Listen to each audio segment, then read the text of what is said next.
Hi there. If HMRC opens an investigation into your tax affairs, knowing how to respond correctly is critical. In this video, we will explain the steps UK taxpayers should take to handle HMRC inquiries. Let's be honest, dealing with an HMRC investigation is something every taxpayer in the UK dreads, but it really doesn't have to be a nightmare. In this explainer, we've teamed up with the specialists at My Tax Accountant to give you a clear, step-by-step guide on how to handle the whole process. By the time we're done, you'll have a solid roadmap to face it with confidence. So picture it. The post arrives, and there it is, that official-looking brown envelope with the HMRC logo in the corner.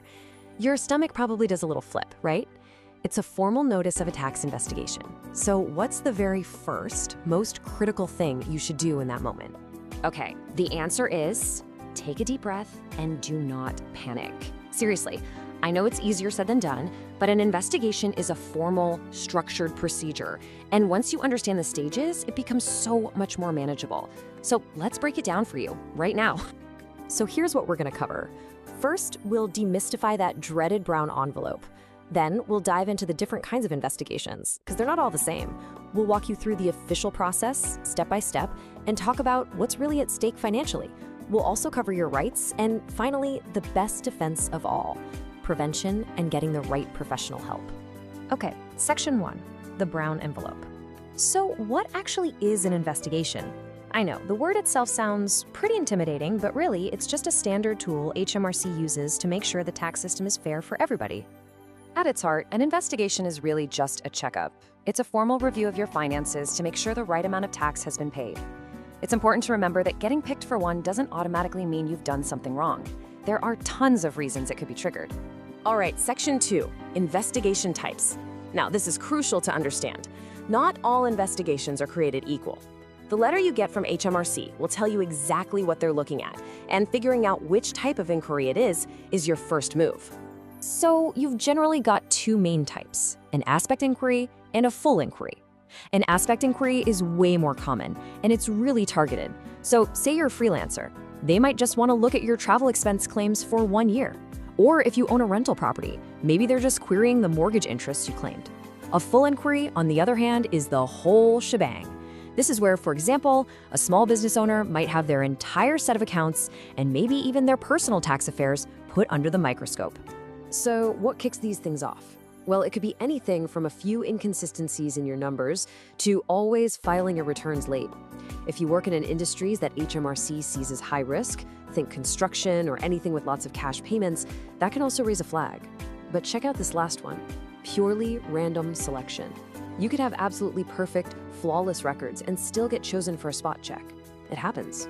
Okay, on to section 3, the official process. This is really the core of what you need to know. Understanding what to expect takes the fear out of the unknown and puts you back in the driver's seat. Pretty much every investigation follows these 5 key stages. It all starts with that notification letter. Then you move into stage 2, information gathering. They'll ask for specific documents and give you a deadline. Now the key here is to provide only what they've asked for. Stage 3 is the review. This is where they go through everything and they might have follow-up questions or ask for a meeting. Stage 4 is the settlement. They'll present their findings, and if there's an error, they'll tell you the tax due plus any interest and penalties. And finally, stage 5 is closure.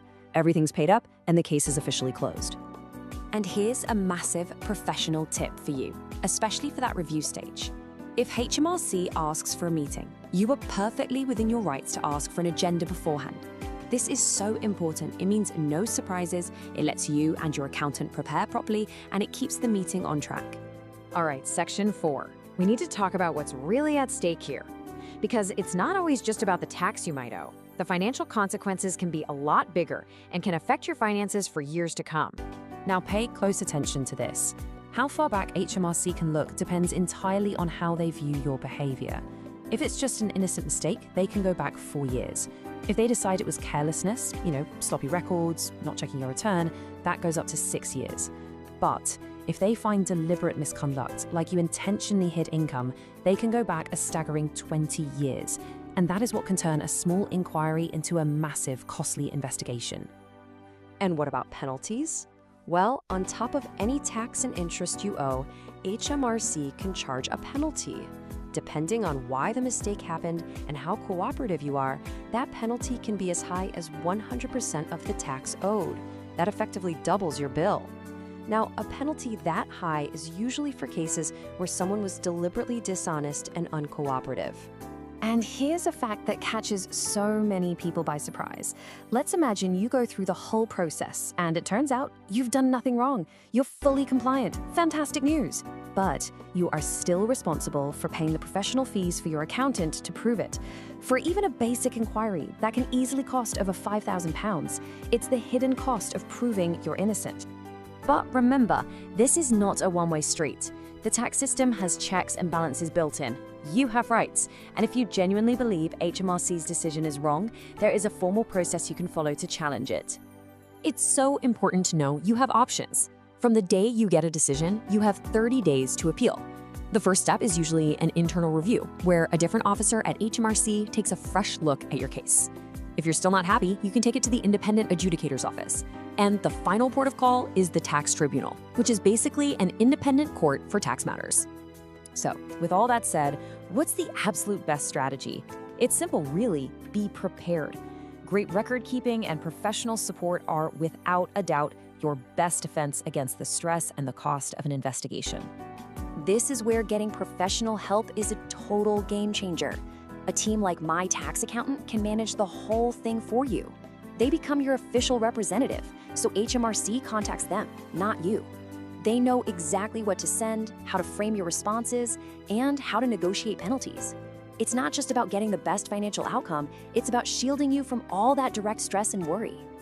Look, the best way to handle this is always to be proactive. So whether you're staring down the barrel of an investigation right now, or you just want to get your ducks in a row to minimize any future risk, getting expert advice is the smartest move you can make. If you want to get that expert help, you can reach the team at My Tax Accountant directly. The phone number is 0208-578-531, and the email is info@mytaxaccountant.co.uk. And hey, for more clear, practical tax advice just like this, make sure you subscribe to the channel. And just a quick disclaimer, the information we've shared here is for general guidance and was accurate as of March 2026. Tax law is complicated and can change, so this isn't legal or financial advice. It's always best to speak with a qualified professional about your own specific situation. So, we'll leave you with this final thought. At the end of the day, an HMRC investigation is just a test of your record keeping. Being prepared isn't just about getting through an inquiry, it's about running a healthy, compliant business or managing your finances properly every single day. So the real question isn't how you would deal with an investigation, it's are your records ready for one right now? Thanks for watching.